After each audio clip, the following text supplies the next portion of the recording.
in Steamboat Springs, we are a community that is driven by activity and health. And the drive for organic ingredients and healthy foods has been on the incline in the last 10 years.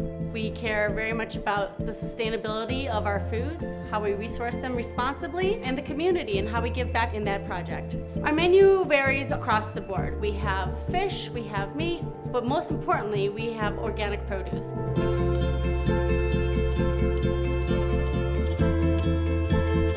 We at Church Brothers Farms are happy and excited to have another scoop with our continuing partnership with US Foods. We're excited to bring the organic baby spinach and wild arugula blend.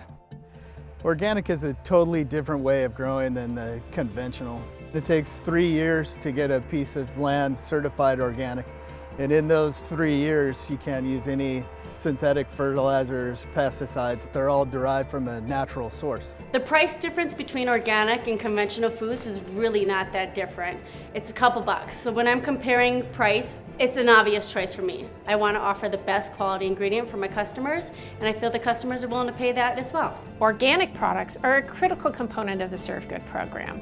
Serve Good was originally launched in 2016, and at that time we landed on a definition of the products being responsibly sourced or contributing to waste reduction. This is a definition we continue to use today. When doing my order and shopping online, US Foods has done their homework and the footprint of looking for the best quality organic and sustainable ingredients that I'm proud to serve to my customers.